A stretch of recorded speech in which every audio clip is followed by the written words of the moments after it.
As long as you are living in that world of expectation, you lose. Take the words that they're throwing at you that may be really negative and insulting and hurtful, and just like imagine you have this invisible shield on you that just like reflects it, right? Or like your Matrix style, like it's just going over you, you don't feel it. So how many things in your life are you taking for granted? What's up, Believe Nation? It's Evan. My one word is believe, and I believe in you. I believe you have Michael Jordan level talent at something, and I want you to find it, embrace it, and use it to make a difference. Now, one of the things I see in a lot of entrepreneurs is they have a negative attitude that they hold on to, where if you want to win, you got to embrace the other side. You got to let go of the negativity, let go of the negative people, the mindset, the belief system that's holding you where you are. And so that's the point. In this video, we're going to talk about the 7 ways to destroy your negative attitude. Also, if you want to know my strategies and the strategies of other successful entrepreneurs on how to build confidence, check out my 254 Confidence series, where every day for the next 254 days, I will send you a 30-second to 5-minute video for free delivered to your inbox to help you build unstoppable confidence. The link is in the description below. Surround yourself with greatness. If you want to be more confident, you need to surround yourself with things that make you feel confident. Realizing that any big endeavor is the collection of a lot of small steps that came before.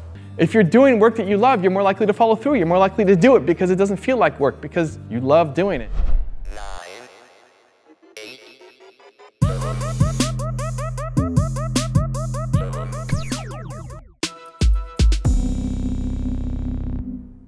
Okay, let's kick it off with number 1, release people from your expectations. This is one that is so crazy. Oh, it's so crazy. So many people are in a negative spot because they expect other things from people. If you can just release people from their expectations. You expect your parents to be this way. You expect that person that you helped out to pay you back and be friendly and help you out on a favor. We just expect other people to do things for us. Even if you've given, even if the expectation is deserved, holding on to the expectation, holding on to the resentment doesn't let you go forward. I was speaking with a guy in Boston recently, and he comes up to me and he says, I do so much work in the community. I volunteer and I help out. I've helped so many people build their initiatives in our community, in my city of Boston. And then I tried to build mine, and very few of them came back and helped me. None of them wanted to assist me in helping me do what I wanted to do. And I gave them so much. I don't get it. I'm pissed off. I'm upset. As long as you are living in that world of expectation, you lose. Release some of the expectation. Expect nobody to come back and help you. Now what? Now what do? How do you build, right? Be happy with that. Now in reality, you won't have everybody who doesn't help you. But there's gonna be a lot of people who, for their own reasons, like they may not be bad people, they're just busy, or they have other things, or other priorities, or they didn't see your email. There's lots of reasons. But they just don't wanna support you right now, or they can't. That's okay. I make tons of videos for free for you every single day to try to help build you up. And when I ask for something like, hey, can you guys buy my book or buy my second book or take some other kind of action, most of you don't even respond. Most of you don't say no. Most of you just don't even reply back. And that's okay. That doesn't bother me. I still make videos for you. I still do my best. And some of you turn up, and some of you buy 10 books, and some of you share it with your friends, and some of you are hardcore fans, and I love you, and I appreciate you. I'm so grateful for you. But I don't expect that from you either. And so it's putting out and giving out and enjoying the process and knowing that you're doing the right thing, and that doing the right thing is always the right thing without the expectation of getting something back. Using giving as its own reward instead of only giving in expectation of receiving. That's the difference. Because if you're always living in that world of receiving, of expecting, of getting something back, you lose. You lose, you'll always be negative. Game over. You can't be positive moving forward, because you're just waiting on somebody else to get back to you when you're pissed at them. As long as you're pissed in that negative spot, you will not be productive and moving towards your dreams. So let people go from your expectations of them. Way number 2 is change your environment. Your environment is so important. If you're around negativity constantly, guess what's gonna happen? You're gonna be negative. It's really hard to be the only positive person in an entirely negative community. And listen, that's rough. That's for a lot of people. Maybe everybody around you is negative. Maybe your parents are negative and your friends are negative and your aunts and uncles and like every human being you know is negative. Now what do? How do you solve that problem? I would try to mute the people. I would try to limit exposure to those people. You may not be able to cut off access to your mom, but maybe you limit exposure. You don't talk about certain topics. You cut back the number of hours you spend there. And in every hour you free up, you spend time meeting new people. Even if it's just online people, even just hanging around Oprah Winfrey online will shift your perspective. If you spend an hour a day, instead of talking to negative people and spend that time watching Oprah Winfrey videos, your perspective will shift. Your environmental trigger shift will shift your mindset, will make you more positive, will make you more optimistic, especially when consuming content of people who came from a really negative spot. Like Oprah Winfrey's background is ridiculous, ridiculously terrible, impoverished, not having parents, abuse, going to school in potato bags, like just ridiculous stuff happened to her. And she got to where she is. So being around her positive message from someone who's gone through exactly what you might be going through, or probably what she went through is worse than what you're going through right now, is the mindset shift that you can need. So whether you're actually reaching out and meeting people at local meetups or going to local events or connecting at local clubs or doing your best to do outreach, or whether it's just using online aspirational mentors to help you get to where you need to go, shifting your environment, spending less time with negative people and more time with positive people will shift your perspective and make you less negative too. Number 3 is have empathy. When somebody's coming at you with a ton of negativity, try to step above it and just have empathy for their situation. Just try to take the words that they're throwing at you that may be really negative and insulting and hurtful, and just like imagine you have this invisible shield on you that just like reflects it, right? Or like your Matrix style, like it's just going over you, you don't feel it, or the words bounce off and fall on the floor. Just try to avoid the words for a few seconds and just try to think about that person. Think about their life, think about the mindset, think about where they're coming from, and think, would you want their life? Like if you know them, if there's somebody close to you, it's easy to do. You know their life. Think, do you want their life? You know, if they're 75 years old and never got to follow their dream and now are hating on you for following your dream, like do you want to trade spot? Do you want to be that person? Do you want to be 75 years old and have tried your dream and failed and never got the chance or never took the chance to go do it again? Like you don't want that person's life. So you don't want anything to do with how they think. And so having a little bit of empathy for where they're coming from allows you to shift your perspective to say, okay, that's why this person is so hateful. Like look at their life. If you don't know the person, then just imagine it. So I do this, or I did this a lot in the early days of my YouTube channel when I got a hate comment, when somebody would hate on my video. Not because of anything wrong with the video, they hated on me, or they hated on the person I was profiling, or they hated on another person leaving a comment on the channel. And at the start, it really bothered me, and I tried to shift the perspective, and I tried to work with them, or I got really combative. And now I always lead from a place of empathy. Like, can you imagine somebody coming to your channel, leaving an absolutely hateful comment, and that's how they get satisfaction? Like that's how they get a little boost in their day. The thing that gives them a little bit of energy in the day is hating on somebody else's YouTube videos, or hating on somebody else's creative expression. How bad does your life have to be that that's the highlight of your day? And so I just try to imagine this person, what their life looks like, and how I would never want to step into that person's life. How bad an environment they must have right now. And so I feel sorry for them. And having that empathy can remove the sting of the words, because you still see the words, but if you have a little context of what's behind the words, then it's less likely to actually sting you, even though they're saying the same words. Way number 4 is change your routine. You are a product of your environment and your routines. You're a product of what you do every day. So if you wake up one day and you're negative, and one day that you're positive, and then the next day you're negative, and next day you're negative again, like there's no consistency in your routine.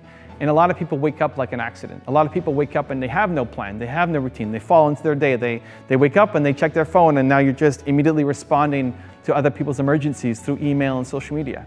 You have no set defined routine, and so you just take on everybody else's agenda for your time. Block that off. Like you gotta do the thing in the morning that gets you feeling positive. This is a great exercise to go through. Think about when you felt the most positive, the most bold, the most alive, the most courageous, and just dissect what happened before. Were you watching a video? Were you reading a book? Were you having a conversation? Were you hugging your cat? Were you at the gym? Like, what were you doing that gets you into a positive mindset?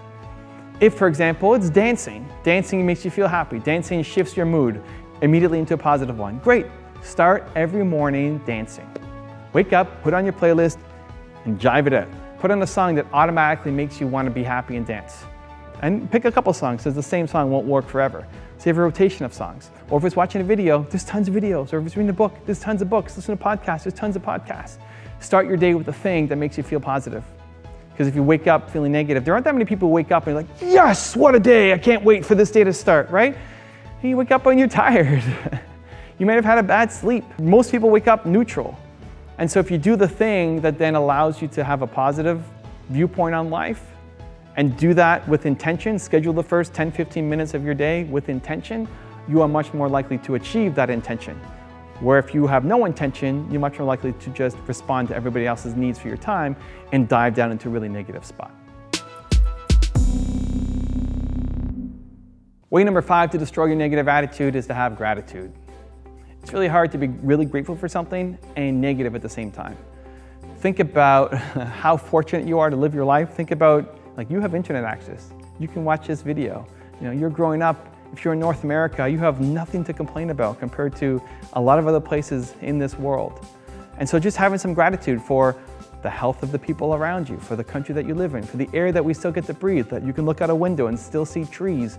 Like, I try to mix it up between something big, like I get to do this amazing work, I get to help entrepreneurs, I just came back from Boston and helped all these people, like something kind of mission driven, something family, like I'm so grateful for my wife and my parents and they're still alive and we're all healthy, and my dogs and they're amazing, they give me energy and fun every day. And it's something that is easy to miss, right? Why do people love rainbows so much and they never notice a sunrise or sunset? Because the rainbow is rare, because the rainbow doesn't happen all the time. Like, wow, look at the rainbow. But you don't often say, wow, look at that sunset. But it happens every day. You're awake. You're awake every single day when the sun sets. Maybe the sun rises too. But you take it for granted because it's just happening. So how many things in your life are you taking for granted? So I will be grateful for, this table. This table is amazing. It's like the perfect height, right? Gets to hold my books. Everything is awesome. I'm grateful for this hoodie. I love this hoodie, right? It allows the mic to be clipped perfectly on the zipper, because my other hoodie is just a turtleneck and it's harder to clip them, like those kinds of things. Being grateful for seemingly insignificant things, but it actually adds value to my life. And so mixing up between something big, mission-driven, between family and personal connections and relationships, and then something seemingly insignificant and small, that is the hidden beauty, is the sunset and sunrise instead of only looking for the rainbows. It's really hard to be grateful for what's happening in your life and negative at the same time. So to eliminate the negativity, inject a little more gratitude. Way number 6 to destroy your negative attitude is to do work you love. When you get to do work that you love, it's really hard to be negative, right? And it doesn't mean that every day is amazing. I wake up and I do work that I love, but there's still moments and there's still days that are bad, where just chaos happens, things blow up, it didn't go as planned, I fail, my team fails, we make mistakes all over the place. That still happens. But net, I get to do work that I love. Where if you're doing work that you hate, it's really hard to wake up and be happy. When you're doing work that you hate, you have to force yourself every day to think, okay, why? How am I grateful for this crappy job? How am I grateful for this terrible boss? What lessons am I learning through all this? The mental exercise you have to force yourself through. And so doing work that you love, or at least making a plan to get to the work that you love, if you want to eventually be an entrepreneur, then at least pick an industry where you can learn from it. You have the job that's giving you the skills so you can map to you becoming that entrepreneur that you want, as opposed to staying in this job that you really hate. And so you don't necessarily have to burn the boats, quit your job, throw stuff around your boss's office so that there's no chance of you ever coming back.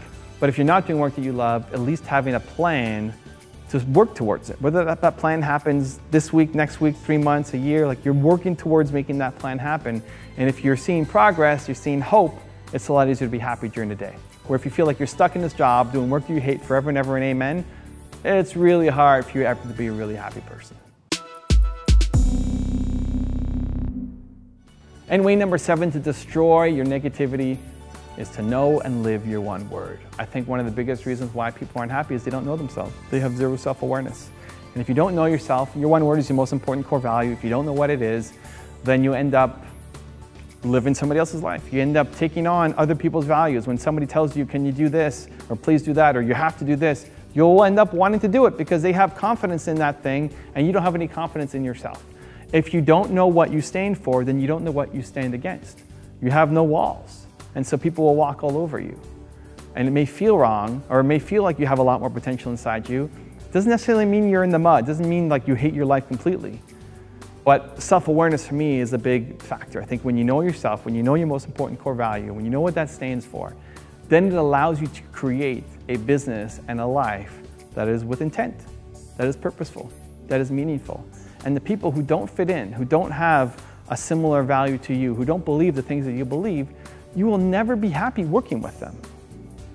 And so if you have the awareness to know what you stand for and what you stand against, then those people kind of bounce off you. And they can go off and do something else. It's just not with you. And it doesn't mean they're bad people. They could be amazing people, just not amazing with you. So let them go off and do that thing instead of keeping them kind of infected into your life. When you have that stability, it's like the rock solid foundation. When you have the rock solid foundation of what you stand for, your one word, your most important core value, then it allows you to build that path with confidence, which will allow you to be happy and purposeful and meaningful. So that's my take on the 7 ways to destroy your negative attitude. I would love to know which of the 7 was the most meaningful to you and why. Is there an 8, 9, 10 you want to add to the list? Let me know in the comments below. Thank you guys so much for watching. I believe in you. I hope you continue to believe in yourself and whatever your one word is. Much love. I'll see you soon. Altruistic, world domination, honey empire, right? I'm grateful. I understand why I'm here. I think because I am so open. I wanted to think and say, it's a bloody brief life. All of you have the potential for enormous success. If you want to know what Gary Vee, DJ Khaled, Oprah, and others know about empire building that most people miss, check out the link in the description for a free bonus video.